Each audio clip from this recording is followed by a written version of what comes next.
Friends, आपका हमारे YouTube channel big learning platform पे स्वागत है। तो आज हम आपसे हिस्ट्री के प्रीवियस ईयर क्वेश्चनों पे चर्चा करने वाले हैं। तो जो प्रीवियस ईयर क्वेश्चन हैं उसकी ज़रूरत हमें क्या होती है, तो आज इस पे हम थोड़ी सी चर्चा करते हैं। जैसे कि बचपन में एक छोटा सा लड़का होता है तो उसको ये पता नहीं रहता है कि हमें किस दिशा में चलना है, कैसे चलना है। तो उसी प्रकार जैसे उसके माँ बाप उसको गाइडेंस देते हैं कि आपको इस तरीके से चलना है, उनको सिखाते हैं, तो धीरे धीरे वो बच्चा सीख जाता है। वैसे कंपटीशन में जब कोई स्टूडेंट आता है, चाहे वो लड़का हो या लड़की हो, तैयारी करने के परिप्रेक्ष्य में, तो उसको स्टार्टिंग में ये नहीं पता रहता है कि उसको कैसे पढ़ना है, कितना पढ़ना है, किस सब्जेक्ट में ज़्यादा ध्यान देना है। तो उससे आइडिया जो लगता है वो हमें प्रीवियस ईयर क्वेश्चनों के माध्यम से लगता है। या तो आप प्रीवियस ईयर के क्वेश्चनों को खुद देख के ये समझ लगा सकते हैं कि हमको किस सब्जेक्ट में कितना पढ़ना है। तो उसी प्रकार जैसे कि जब आप प्रीवियस ईयर क्वेश्चनों को देखेंगे तो आपको ये एक आइडिया लगता है कि हर सब्जेक्ट में हमको किस पोर्शन पे या किस टॉपिक पे कितना पढ़ना है और कैसे पढ़ना है। तो आज हम हिस्ट्री के प्रीवियस ईयर क्वेश्चनों पे आपसे चर्चा करने वाले हैं। तो इससे आपको एक आइडिया यह लग जाएगा कि हिस्ट्री में हमको कैसे पढ़ना है। तो हिस्ट्री में भी जैसे कि अगर आप स्टेट पीसीएस या वनडे या यूपीएससी की भी तैयारी कर रहे हैं, तो जैसे हम जो आज कराएंगे वो यूपी पीसीएस के प्रीवियस ईयर क्वेश्चनों पे चर्चा कराएंगे। तो यूपी पीसीएस में प्रीवियस ईयर क्वेश्चनों पे ये चर्चा करने के बाद ये पता चल जाएगा कि हमें किस डायरेक्शन में कैसे पढ़ना है हिस्ट्री को। क्योंकि आप देखते हैं कि बीपीएससी हुआ, उसमें हिस्ट्री के क्वेश्चन के पूछने का तरीका अलग होगा। वनडे एग्जाम में वही हिस्ट्री से क्वेश्चन बनेगा तो उसमें पूछने का तरीका अलग होगा। वही क्वेश्चन अगर हिस्ट्री से प्रीवियस ईयर क्वेश्चनों पे चर्चा करें तो उसमें भी यानी कि सब अलग अलग तरीके से वही हिस्ट्री के क्वेश्चन अलग अलग फॉर्म में पूछे जाते हैं।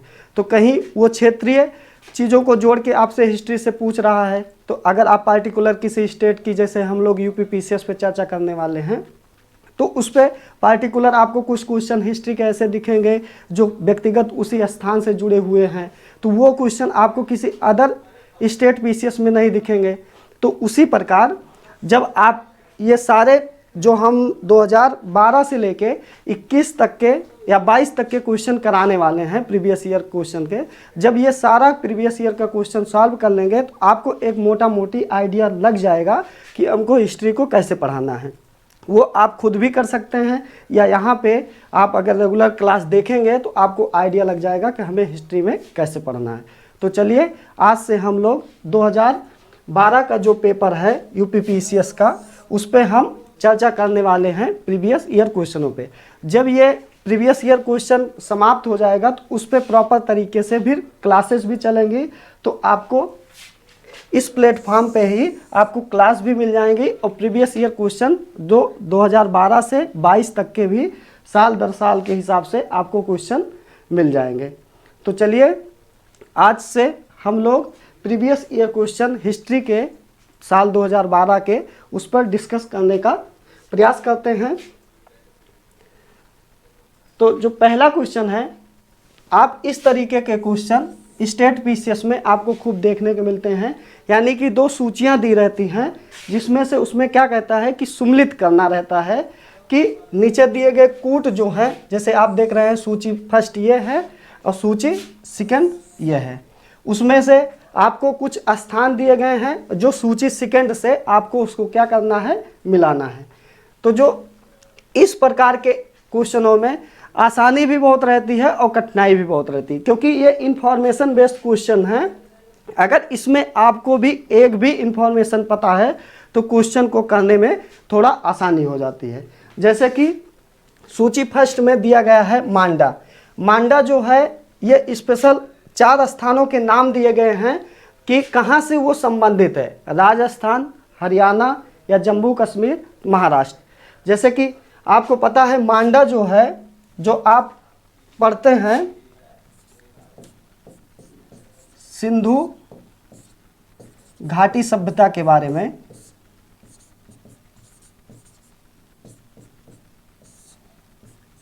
जिसे हम हड़प्पा सभ्यता के नाम से भी जानते हैं।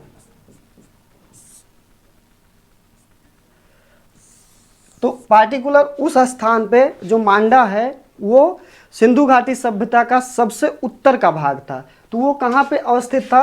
वो जम्मू कश्मीर में अवस्थित था। तो आपको अगर एक इन्फॉर्मेशन भी पता है तो आप क्वेश्चन को हल करने में थोड़ा बहुत आसानी आपको हो जाती है। जैसे कि ए का क्या है, तो ए का जो है 3 है। तो आप इन कूट के माध्यम से आप अपने प्रश्नों के उत्तर को आसानी से खोज सकते हैं। तो आप जैसा भी देख पा रहे होंगे, ए वाला जो है उसमें ए में पहले ही स्थान पे जो सी ऑप्शन है उसमें तीसरा है। तो यानी कि ए का तीसरा है, तो कौन सा ऑप्शन आपको एलिमिनेट करके भी आप उसको काट सकते हैं। यानी कि पहला नहीं हो सकता है, बी भी नहीं हो सकता है और डी भी नहीं हो सकता है। इस प्रकार हम डिफाइन कर सकते हैं कि पहला क्वेश्चन जो है उसका उत्तर क्या है, वो सी है। यानी कि मांडा जो है किससे संबंधित है? जम्मू कश्मीर से। और दैमाबाद कहाँ से?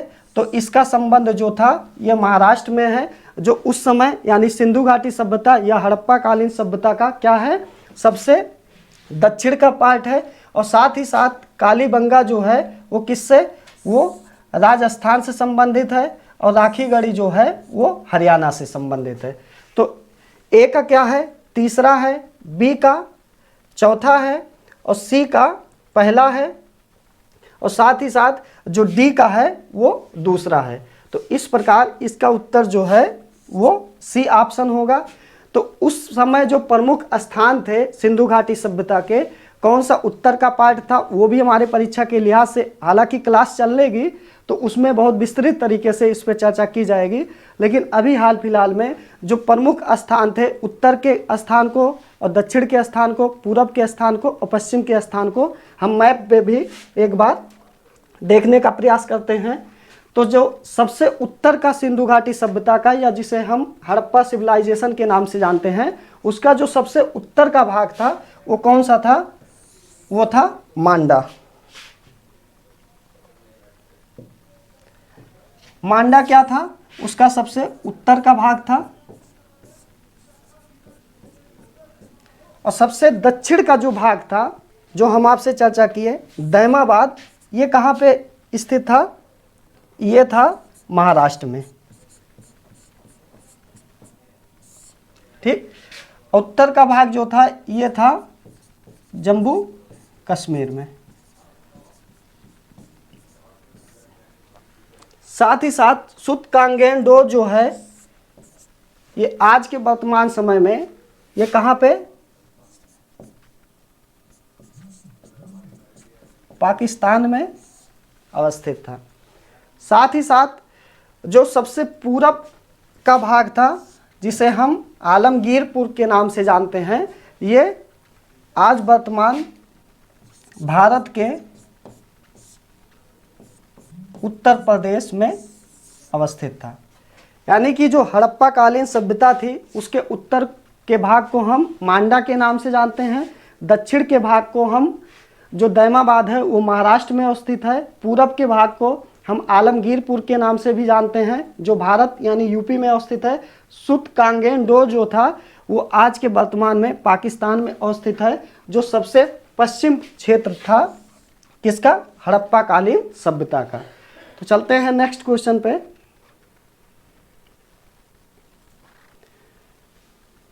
अब इसी प्रकार से दूसरा भी क्वेश्चन है जो 2012 में पूछा गया है एंशियंट हिस्ट्री का।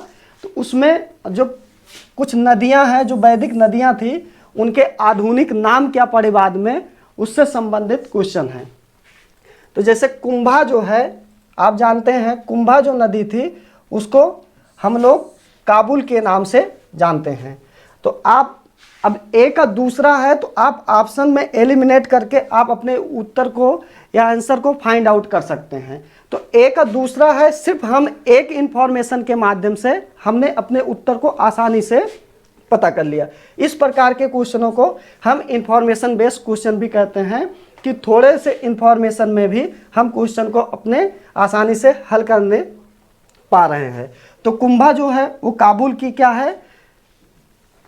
कुंभा पुराना नाम था काबुल का।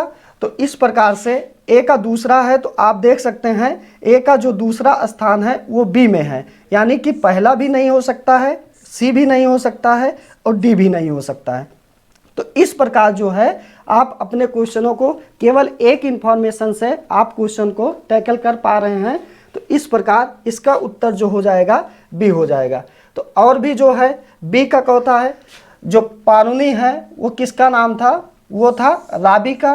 और सदा नीरा नदी जो था वो किसका नाम था, सतलज का। और शुद्ध जो नाम था वो किसको, वो गंडक के नाम से हम उसे जानते हैं। यानी कि यार इधर जो है वो है वैदिक नदियाँ और उन्हीं का नाम जो है आधुनिक में क्या पड़ा है। तो इससे संबंधित हमारा क्वेश्चन 2012 में पूछा गया था एंशिएंट हिस्ट्री से। चलते हैं नेक्स्ट क्वेश्चन पे। निम्नलिखित में से कौन सा बौद्ध पवित्र स्थल निरंजना नदी पर स्थित है।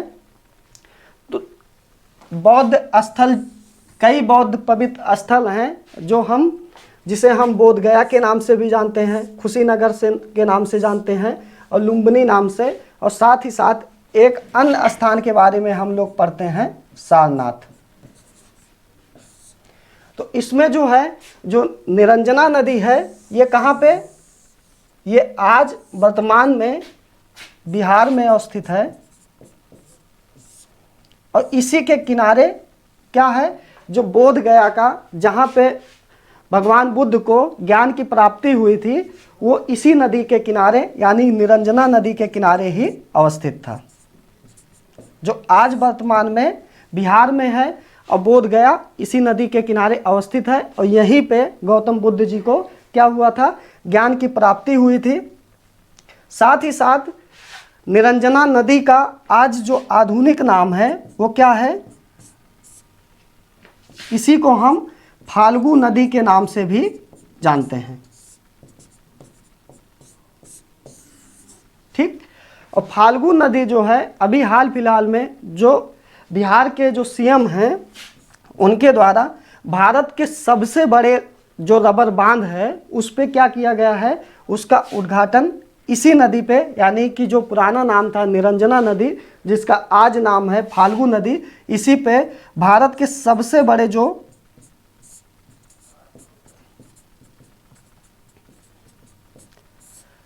बड़े जो रबर बांध है उसी पे उसका उद्घाटन किया गया है नीतीश कुमार के द्वारा जो बिहार के सीएम हैं।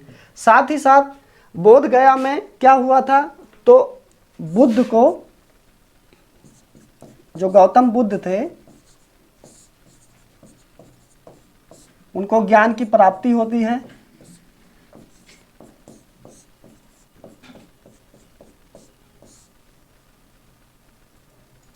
कुशीनगर में उनको क्या होता है, महापरिनिर्वाण होता है।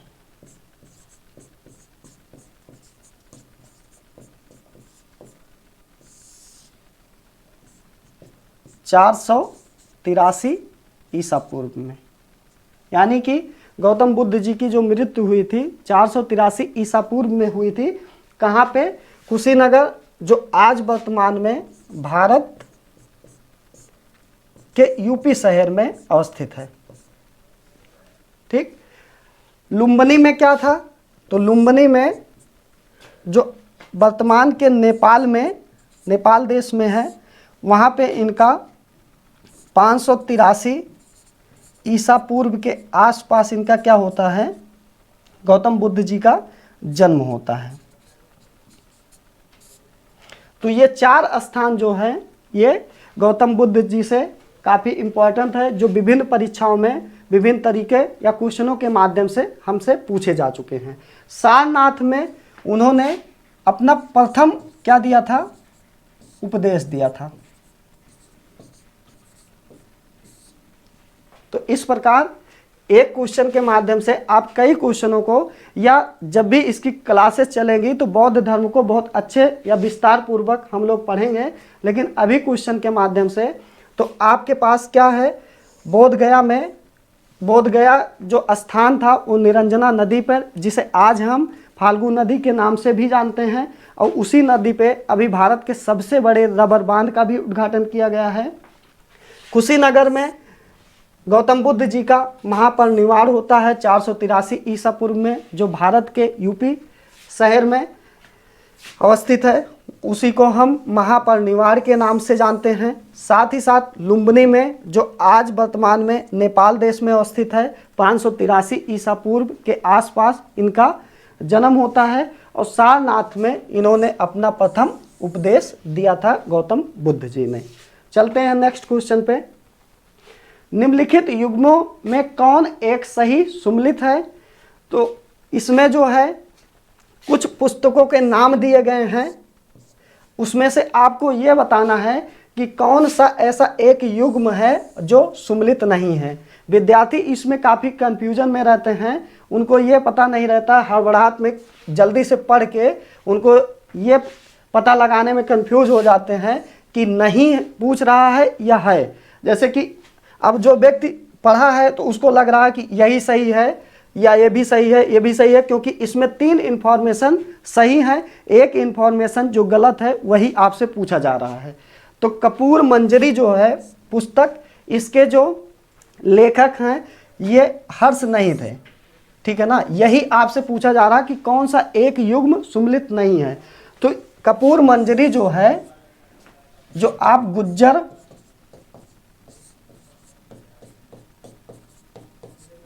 प्रतिहार वंश के बारे में पढ़ते हैं,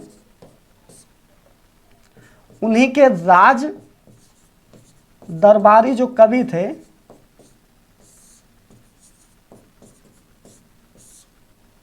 जिनका नाम राजशेखर था, राजशेखर के द्वारा क्या किया गया था? तो कपूर मंजरी जो पुस्तक थी उसके रचयिता गुज्जर प्रतिहार वंश के जो दरबारी कवि थे उन्हीं के द्वारा किया गया था। यानी कि ये पहला ही ए ही नहीं है। बाकी माल विक्रांत मित्र जो है उसके पुस्तक के रचयिता कौन है? कालिदास हैं। मुद्रा राक्षस के विशाख दत्त हैं और सौदानंद के अश्वघोष हैं। यानी कि ये तीनों इन्फॉर्मेशन सही थी। ये कपूर मंजरी जो है ये गुज्जर प्रतिहार वंश के जो दरबारी कवि थे राजशेखर जी के द्वारा लिखी गई थी। पुष्टिवर्धनम भुक्त अवस्थित है, ये किसी पार्टिकुलर विशेष स्थान के बारे में पूछा जा रहा है। तो ये जो स्थान है पुष्टिवर्धनम भुक्त, ये उत्तर बंगाल में अवस्थित है, जो साल 2012 के क्वेश्चन में पूछा गया था। वह चोल राजा कौन था जिसने श्रीलंका को पूर्ण स्वतंत्रता दी और सिंघल राजकुमार के साथ अपनी पुत्री का विवाह किया? तो कुलोत्तक फर्स्ट के बारे में जो हम चोल वंश के बारे में पढ़ते हैं, इसके संस्थापक कौन थे? तो संस्थापक इसके विजयालय थे। लगभग 870 के आसपास क्या होता है, इनकी स्थापना होती है चोल वंश की।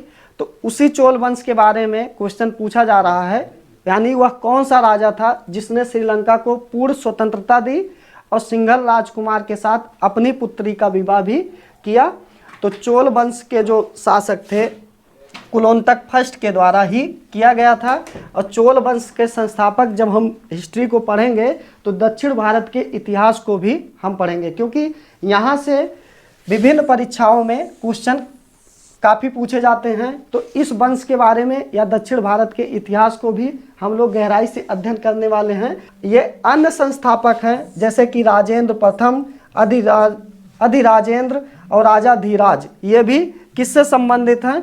तो ये भी आपके किससे संबंधित है? तो ये चोल वंश के ही राजा हैं जो विभिन्न समय पर समय अनुसार इन्होंने शासन किया चोल वंश के माध्यम से।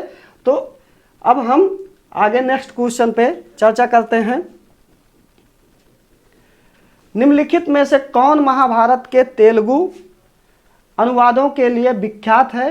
तो नीचे दिए गए कूटों में सही उत्तर को आपको विकल्प दिया गया है। इसमें से 4 विकल्प दिए गए हैं, जिसमें से कूट के माध्यम से आपको क्या करना है, सही उत्तरों का चयन करना है। तो इसमें भी आपको क्या है कि ऑप्शन को एलिमिनेट करके आप सही प्रश्नों के उत्तर देने में सक्षम हो सकते हैं, अगर एक भी इंफॉर्मेशन आपको अगर सही पता हो तो। जैसे कि जो पहला विकल्प है कंबन, तो कंबन के बारे में अगर आपको पता है तो इन्होंने क्या किया था, महाभारत के तेलुगु अनुवादों के लिए इनकी कोई जिम्मेदारी नहीं थी या ये रिस्पॉन्सिबल नहीं थे। तो आपको अगर ये पता चल जाए कि पहला नहीं है तो आपको कौन सा ऑप्शन एलिमिनेट कर सकते हैं, फर्स्ट भी कर सकते हैं और डी भी कर सकते हैं, क्योंकि इन दोनों ऑप्शनों में ए क्या है, सामान्य है। तो अब बचे जो दो विकल्प हैं यानी बी और सी, उसमें से पता कराने की कोशिश करते हैं कि कौन सा उत्तर उसका सही है। तो जो है कुट्टन भी है, कुट्टन जी नहीं थे। तो इस प्रकार अब एक ऑप्शन हमारा और एलिमिनेट हो जाता है, वो हो जाता है बी, यानी कि बी भी नहीं होगा। तो इस प्रकार जो नैनन और टिक्कन थे वही ही अनुवादों का जो महाभारत के तेलुगु है उनका अनुवाद तेलुगु भाषा में कराया गया था। शुरुआत किसने की थी, तो 11वीं जो सदी थी,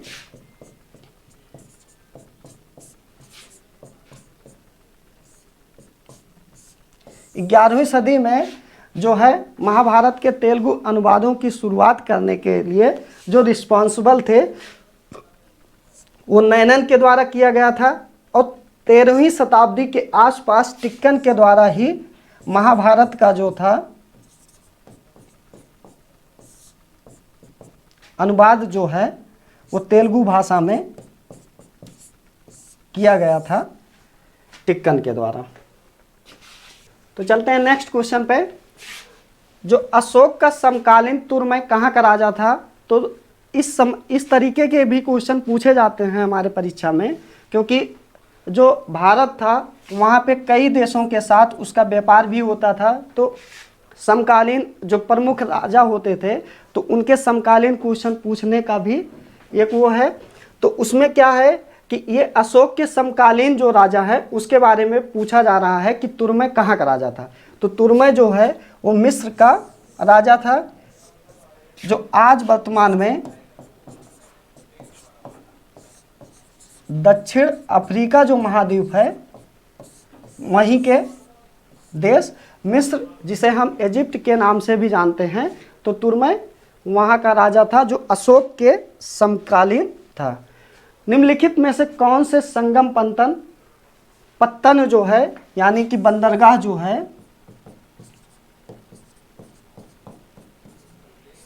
उसके बारे में पूछा जा रहा है कि पश्चिमी तट पर स्थित है। तो इसमें से भी क्वेश्चन जो है, जैसे कि हमने बताया कि अगर इंफॉर्मेशन आपके पास है तो क्वेश्चन का एलिमिनेट करके आप भी उत्तर दे सकते हैं।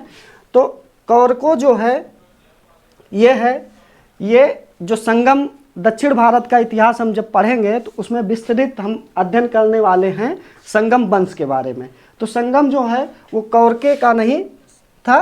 तो इस प्रकार अगर हम ऑप्शन को एलिमिनेट करते हैं जो कूट दिया गया है तो उसमें जो फर्स्ट है उसको आप एलिमिनेट करके उसको आप काट सकते हैं, यानी कि ए है उसमें भी आपको पहला ऑप्शन दिख रहा है और डी भी है उसमें आपको ऑप्शन दिख रहा है, यानी कि ए और डी उत्तर नहीं हो सकते हैं।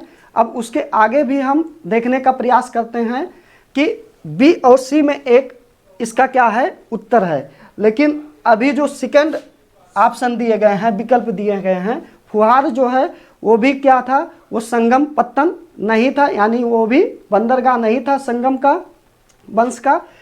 तो आप अब एक ऑप्शन को और एलिमिनेट कर सकते हैं जो आप भी ऑप्शन में देख पा रहे होंगे कि दूसरा विकल्प इसमें दिया गया है, तो ये भी आप इसको एलिमिनेट कर सकते हैं। तो स्वतः ही आप अपने उत्तर तक पहुंच सकते हैं आसानी से अगर इंफॉर्मेशन आपको है तो। साथ ही साथ अब आप देखते हैं कि टोंडी जो था वो भी संगम का वंश था और साथ ही साथ मुसरी कूट जो था वो भी किसका, तो संगम वंश जो हम पढ़ेंगे दक्षिण भारत के इतिहास का जब हम क्लासेस लेंगे तो उसमें है। तो आप इस प्रकार से जो केवल 3 और 4 जो हैं वो संगम कालीन के, इसके अलावा भी आपको क्या है कि संगम वंश के कई ऐसे पत्तन हैं जिनके बारे में आपको जानना चाहिए, तो वो हम लोग क्लासेस के माध्यम से प्रोवाइड कराएंगे। जो एरीथियन सी पुस्तक के बारे में हम लोग पढ़ते हैं, तो जिसके जो लेखक थे, इनका लेखक ये अज्ञात है इस पुस्तक के, लेकिन साथ ही साथ इसी पुस्तक में क्या किया गया है, जो संगमकालीन वंश के इतिहास के बारे में हमको जानकारी मिलती है, उसी पुस्तक के माध्यम से हमें विभिन्न पत्तनों के माध्यम के भी बारे में जानकारी मिलती है। तो साथ ही साथ उसी पुस्तक से संगम वंश के पत्तनों के बारे में आपसे पूछा जा रहा है। तो इसमें जो है कौरके और फुहार ये नहीं है, टोंडी और मुसरी कोट जो है वो क्या है, तो वो संगम वंश के प्रमुख पत्तन थे। नेक्स्ट क्वेश्चन चलते हैं, किसके सिक्कों पर बगदाद के अंतिम खलीफा का नाम सर्वप्रथम अंकित हुआ है। तो खलीफा जो है, जैसे कि आपको पता है कि जो मुस्लिम कंट्री होती थी उसमें जो सबसे प्रमुख पद होता था वो होता था खलीफा का नाम से, जिसे हम जानते हैं। तो उसे कह रहा है कि किसके सिक्कों पे जो है बगदाद के जो है अंतिम खलीफा जो है, बगदाद के अंतिम खलीफा का नाम सर्वप्रथम अंकित हुआ था। तो महमूद शाह जो था राजा था, उसी के नाम पर सर्वप्रथम अंकित हुआ था जो सिक्कों पे। साथ ही साथ कुतुबुद्दीन ऐबक जो हैं, इल्तुतमिश हैं, खिलजी, अलाउद्दीन हैं, ये सब किससे संबंधित है, तो हम जो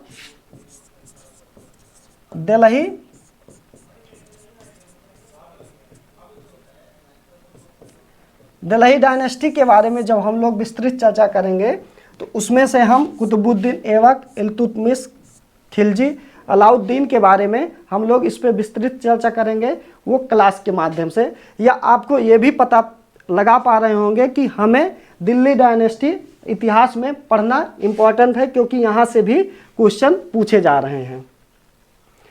तो वह प्रसिद्ध जैन आचार्य कौन थे जिनको अकबर ने बहुत सम्मानित किया था। तो अकबर जो थे वो कौन ऐसे जो प्रसिद्ध, हम लोग जैन धर्म के बारे में भी पढ़ने वाले हैं। तो जैन धर्म जो था,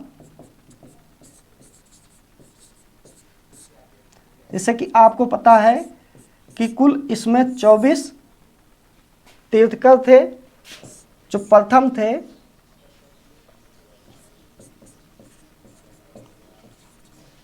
ऋषभदेव के नाम से जानते हैं। अंतिम जो थे वो महावीर स्वामी थे।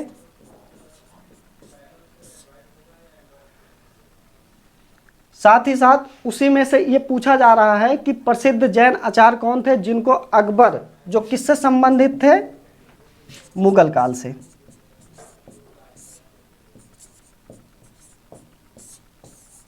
किसको, तो हरविजय सूरी जो थे, जो जैन धर्म के प्रमुख आचार्य थे, उनको ही क्या किया गया था, अकबर ने उनको सम्मानित किया था। और सम्मान में उनको क्या दिया था, जगत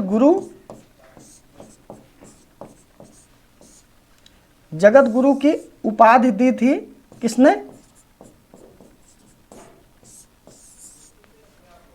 अकबर ने।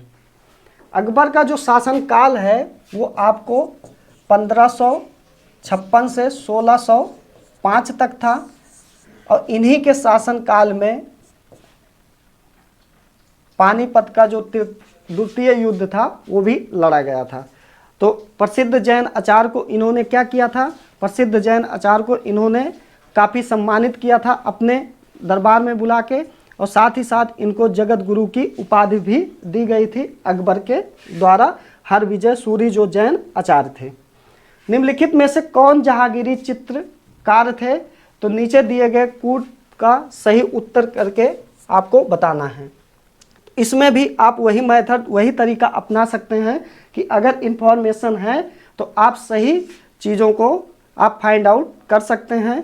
तो अब्दुल रस्मत जो थे वो क्या थे, जहांगीरी चित्रकार नहीं थे। तो इस प्रकार आप ऑप्शन को एलिमिनेट कर सकते हैं, यानी कि ए भी नहीं हो सकता है और साथ ही साथ डी भी नहीं हो सकता है।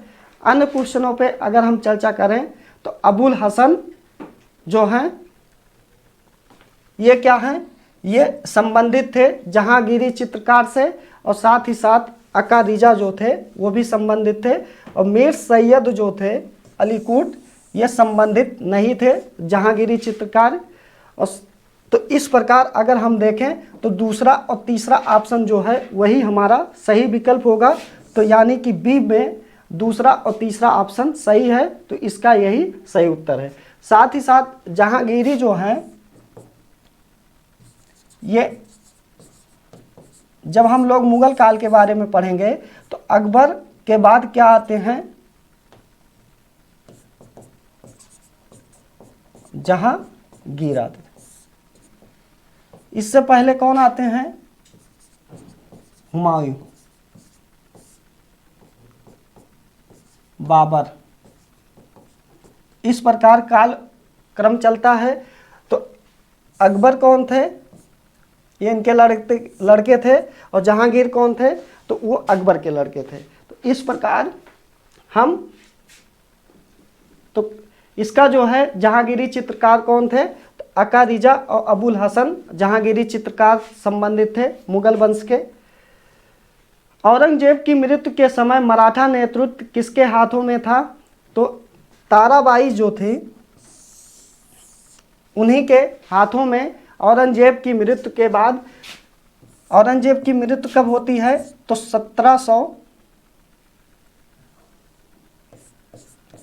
1707 में औरंगजेब की मृत्यु होती है। वहीं से जो मुगल वंश के क्या होता है, विघटन होता है। साथ ही साथ उस समय जो नेतृत्व कर रहे थे मराठा वंश के, वो ताराबाई के हाथों में था।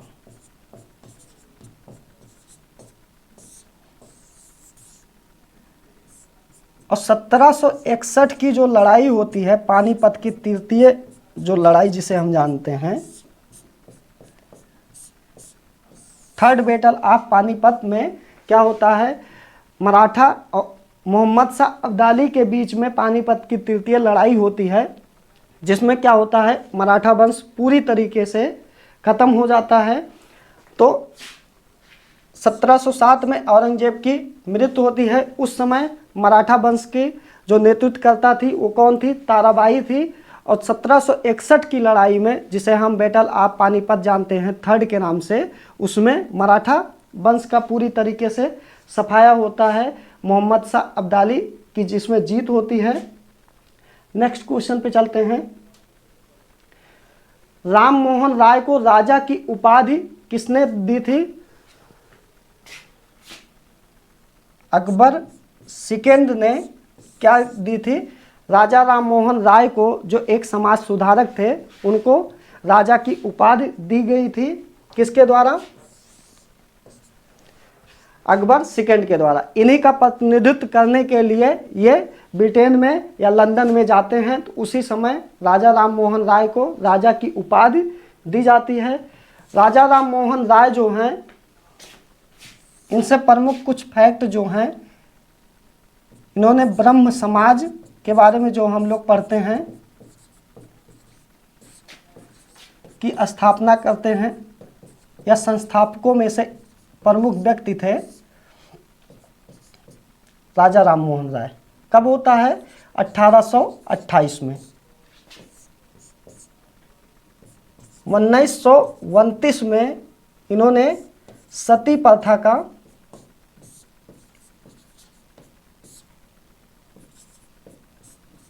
के अंत में इनका विशेष योगदान था।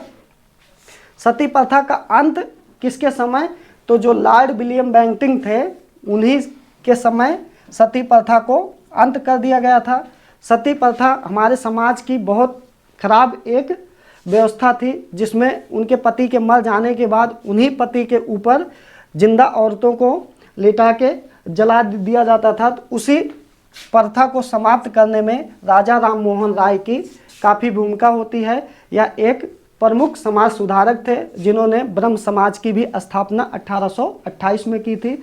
बाकी जब हम समाज सुधारक हिस्ट्री के माध्यम से जब समाज सुधारकों का एक अलग चैप्टर ही है, तो उसमें हम इनके द्वारा या और भी जो समाज सुधारक हुए हैं उन पर भी हम लोग विस्तृत चर्चा करेंगे।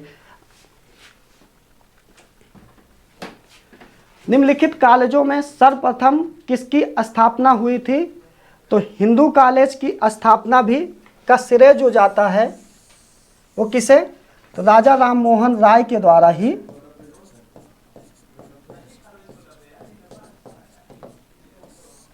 1817 में की जाती है।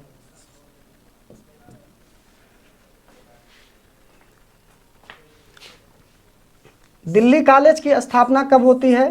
तो 1824 में दिल्ली कॉलेज की स्थापना होती है।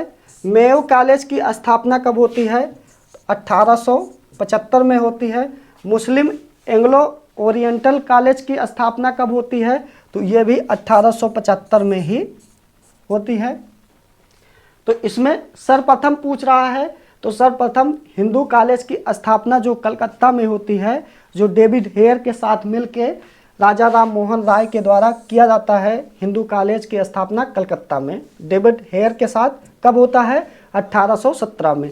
दिल्ली कॉलेज की स्थापना 1824 में और मेयो कॉलेज की स्थापना 1875 में और मुस्लिम एंग्लो ओरिएंटल कॉलेज की स्थापना भी 1875 में की जाती है। शारदा अधिनियम जो है के अंतर्गत लड़का और लड़कियों के विवाह की न्यूनतम आयु क्रमशः कितनी निर्धारित की गई थी? तो जो शारदा एक्ट है वो स्पेशली जो लड़का और लड़कियों की एज जो है वो तय करने के लिए थी कि उनकी विवाह की न्यूनतम आयु कितनी रखी जाए, उससे संबंधित था शारदा एक्ट। अभी इसमें 2029 में ये बना था शारदा अधिनियम। यह भी किसके समय? तो लॉर्ड विलियम बेंटिंक के समय ही बना था। और इसमें जो तय किया गया था लड़कियों की जो आय थी वो कितनी? 14 वर्ष और लड़कों की 18 वर्ष रखी गई। बाद में इसी आयु को बढ़ा के कितना कर दिया गया था? लड़की की जो आयु थी वो की गई 18 और लड़कों की 21 वर्ष की गई। अभी हाल फिलहाल में सितंबर या अक्टूबर मंथ में क्या किया गया? एक विधेयक पास किया गया है जिसमें लड़कियों की भी आयु कितने वर्ष करने की बात की गई है? तो इनकी भी आयु को 21 वर्ष बढ़ाने की, यानी कि अब लड़का और लड़कियों की दोनों की आयु 21 वर्ष रखने की घोषणा की गई है भारत सरकार के द्वारा। तो इसकी जो भूमिका है वो शारदा अधिनियम के द्वारा ही की जाती है, जिसके तहत 14 वर्ष लड़कियों की और 18 वर्ष लड़कों की आयु रखी गई। फिर बाद में उसको बढ़ा के 18 वर्ष लड़कियों की और 21 वर्ष लड़कों की कर दी गई। अभी हाल फिलहाल में 2021 में एक संशोधन या प्रस्ताव पारित किया जाता है जिसमें लड़कियों की आयु को बढ़ा के 18 से 21 वर्ष करने की बात की गई है। तो इसका जो सही विकल्प है शारदा अधिनियम के द्वारा 14 वर्ष जो है वो लड़कियों की और 18 वर्ष जो है वो लड़कों की आयु निर्धारित की गई थी शारदा अधिनियम के द्वारा। सूची फर्स्ट को सूची सेकंड से सम्मिलित कीजिए तथा सूचियों को नीचे दिए गए कूट से सही उत्तर का चयन करना है। तो इसी प्रकार से ये क्वेश्चन जो है ये भी काफ़ी आसान ही होते हैं, बस इसमें आपको एक इंफॉर्मेशन कलेक्ट करनी रहती है जो भी सही हो, तो आप अपने क्वेश्चन को सही तरीके से कर सकते हैं या उत्तर देने में सक्षम हो सकते हैं। भारत मित्र जो है वो कहाँ के या किस भाषा में लिखा गया था? तो भारत मित्र जो है वो हिंदी भाषा में लिखा गया था। तो ए का जो तीसरा है, अब आप अपने ऑप्शन को एलिमिनेट करके भी क्वेश्चन को फाइंड आउट कर सकते हैं।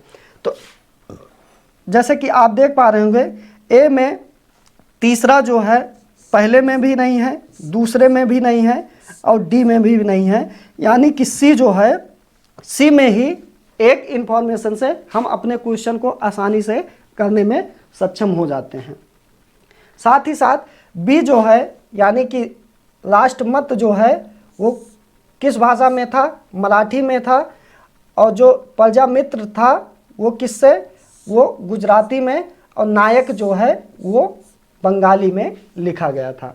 यानी कि भारत मित्र जो है वो हिंदी में, लास्ट मत जो था वो मराठी भाषा में लिखा गया, और जो प्रजामित्र था वो गुजराती में, और नायक जो है वो बंगाली भाषा का समाचार पत्र था। तो इस प्रकार इसका जो उत्तर है वो है सी ऑप्शन। लंदन में ब्रिटिश ईस्ट इंडिया कंपनी के गठन के समय भारत का निम्नलिखित में से कौन बादशाह था? तो लंदन यानी कि अगर हम पूरे पृथ्वी को, ये मान लीजिए ये पूरा ग्लोब है, ये है, अगर 0 अंश देशांतर रेखा है मान लेते हैं, तो इधर के जो देश हैं उनको हम पश्चिमी देश के नाम से जानते हैं, इधर के जो देश थे उसको हम पूर्वी देश के नाम से जानते हैं। तो ईस्ट इंडिया कंपनी जो है इसलिए नाम उसका रखा गया कि क्योंकि लंदन में जो कंपनी की संस्थापना हो रही थी या स्थापना की गई, उनका उद्देश्य ये था कि आप पूरब के तरफ जाइए और वहाँ पे अपना व्यापार कीजिए।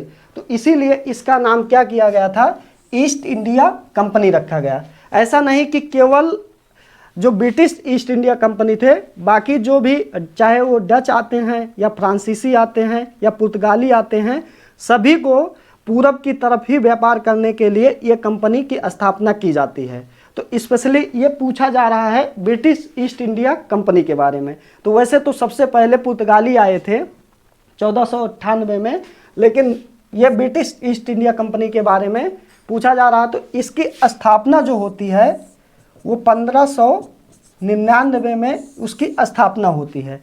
स्थापना और भारत में प्रवेश को लेके काफ़ी कन्फ्यूजन रहता है लड़कों में या स्टूडेंट में। तो 1599 में इसकी स्थापना होती है और 1600 में ये क्या होता है, ये भारत में एंट्री करती है। तो इस प्रकार उस समय जो था भारत में कौन बादशाह था, यानी कि किसका शासनकाल था, तो उस समय भारत में मुगल काल था और 1555 से 1605 तक किसका शासनकाल था, तो अकबर का।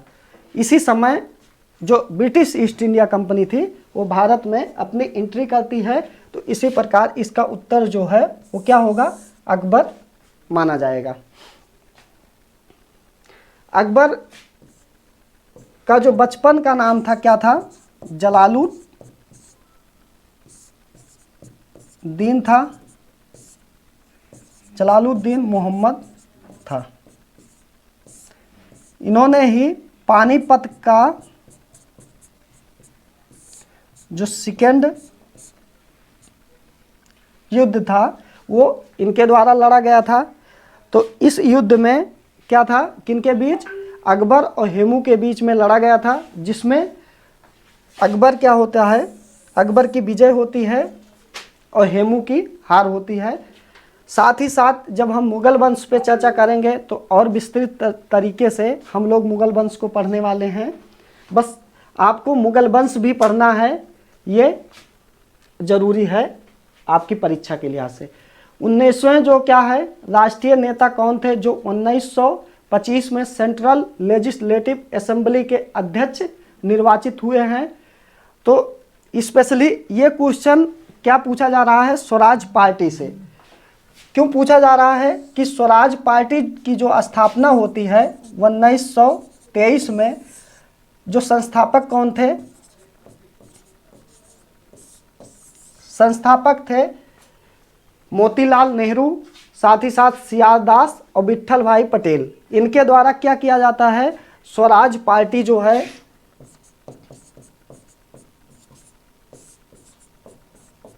स्वराज पार्टी की स्थापना होती है 1923 में। किसके द्वारा, मोतीलाल नेहरू, विट्ठल भाई पटेल और साथ ही साथ सियाल दास के द्वारा।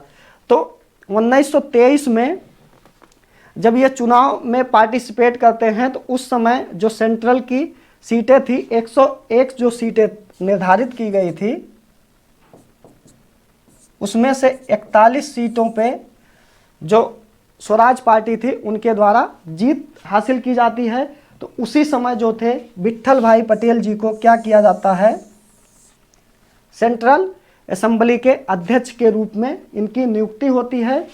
बाकी जब हम मॉडर्न इंडिया का इतिहास पढ़ेंगे तो उसमें विस्तृत तरीके से स्वराज पार्टी या मॉडर्न इंडिया की हिस्ट्री को हम लोग जानने का प्रयास करेंगे। 1937 के चुनाव में यूपी में गठित मंत्रिमंडल में किसको वित्त विभाग सौंपा गया था, तो ये स्पेशली यूपी के करंट से पूछा गया है क्योंकि ये यूपी पीसीएस का क्वेश्चन है। तो रवि अहमद किदवई को क्या किया गया था, वित्त मंत्रालय इनको सौंपा गया था 1937 के चुनाव के पश्चात। सूची फर्स्ट को सूची सेकंड से इसमें भी आपको सम्मिलित करना है। तो इसमें जो है डॉक्टर एएम अंसारी जो थे ये किससे संबंधित थे, तो ये थे मद्रास से जो अधिवेशन में इन्होंने स्थान लिया। और पुरुषोत्तम दास टंडन जो थे वो कहाँ से, नासिक थे। और सरोजनी नायडू जो है सुभाष चंद्र बोस जो थे वो हरिपुरा अधिवेशन से इन्होंने पार्टिसिपेट किया था। तो आपके पास इंफॉर्मेशन अगर मात्र एक इंफॉर्मेशन भी है डॉक्टर एम.ए. अंसारी तो आप इस प्रकार से खोज सकते हैं। ए का जो है तीसरा सही है, तो इस प्रकार पहला ऑप्शन, दूसरा ऑप्शन, तीसरा ऑप्शन आप काट के भी आप सही उत्तरों का चयन कर सकते हैं। बाकी इंफॉर्मेशन भी ये आपके साथ है। तो यानी कि ए का तीसरा जो डॉक्टर एएम अंसारी मद्रास से, पुरुषोत्तम दास टंडन नासिक थे और सरोजनी नायडू कानपुर से, और साथ ही साथ सुभाष चंद्र बोस अधिवेशन जो है वो हरिपुरा से इन्होंने नेतृत्व किया था कांग्रेस अध्यक्ष के रूप में। किस अधिनियम ने भारतवासियों को अपने देश के प्रशासन में कुछ हिस्सा लेना संभव बनाया था, कि जो हम 1833 के अधिनियम के बारे में पढ़ते हैं तो उसी में ये बोला गया कि अब भारतीयों को भी कुछ हिस्सा प्रदान किया जाएगा कि जो उस पर वो अपना प्रशासन कर सकते हैं। तो 1833 का अधिनियम जो भारत के संवैधानिक विकास के बारे में हम लोग पढ़ेंगे,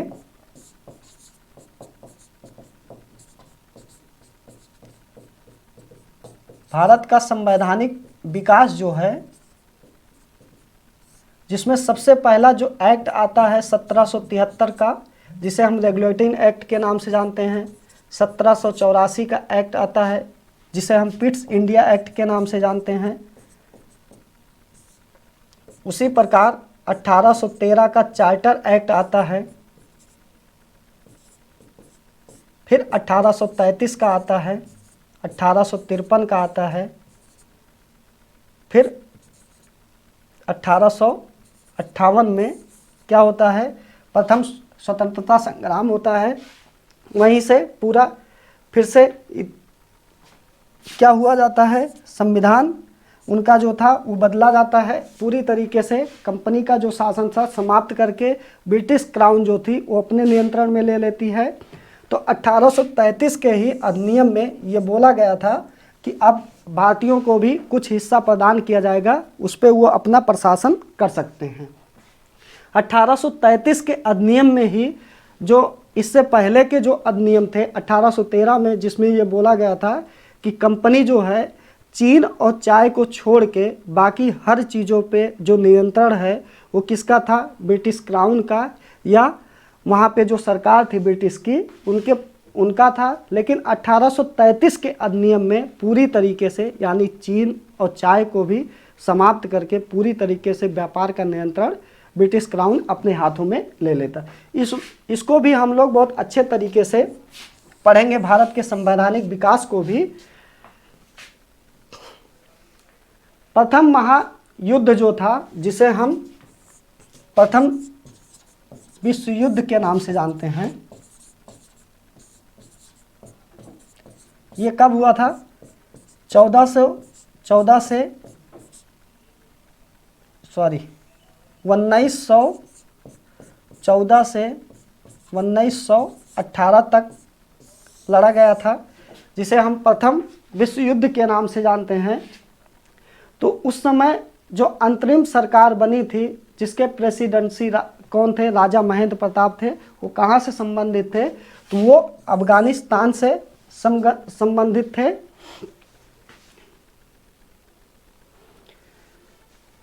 निम्नलिखित में से किन आंदोलनों में महिला को घर की 4 दीवारियों से बाहर निकाला गया? तो चाहे हम स्वदेशी आंदोलनों को देखें तो उसमें भी महिलाओं की काफ़ी योगदान था। असहयोग आंदोलन की बात करें तो उसमें भी महिलाओं का काफ़ी योगदान था। अगर हम होम रूल आंदोलन की बात करें तो उसमें भी महिलाएं काफ़ी पार्टिसिपेट की थी। और साथ ही साथ सविनय अवज्ञा आंदोलन की बात करें तो उसमें भी महिलाओं की काफ़ी योगदान था। तो स्वदेशी आंदोलन जो है वो कब किया गया था? स्वदेशी आंदोलन 1905 में जब लॉर्ड कर्जन के द्वारा बंगाल का विभाजन किया जाता है तो उसी समय क्या किया जाता है? स्वदेशी आंदोलन, यानी कि इस आंदोलन में जो भी विदेशी वस्तुएं थी उनको बहिष्कार करने का निर्णय लिया गया हम भारतीयों के द्वारा। ठीक है, तो ये जो मूवमेंट था ये बंगाल विभाजन के बाद चला गया, यानी 1905 में ही। असहयोग आंदोलन है, ये कब चलाया गया? तो ये 1920 में चलाया गया है। इसके पीछे का भी बैकग्राउंड क्या था? प्रथम विश्व युद्ध था। इसमें ऐसा बोला गया था कि प्रथम विश्व युद्ध जब समाप्त होगा तो भारतीयों को आज़ादी दे दी जाएगी, लेकिन आज़ादी न मिलने के कारण क्या किया गया था? गांधी जी के द्वारा असहयोग आंदोलन को स्टार्ट किया गया था। और 5 फरवरी 1922 में चौरी चौरा कांड जब हुआ तो उस समय असहयोग आंदोलन को वापस ले लिया गया था गांधी जी के द्वारा। तो इसमें भी काफ़ी मात्रा में या काफ़ी संख्या में महिलाओं का पार्टिसिपेशन था। और होम रूल आंदोलन जो है ये भी कब किया गया था? तो 1916 में किया गया था बाल गंगाधर तिलक के द्वारा।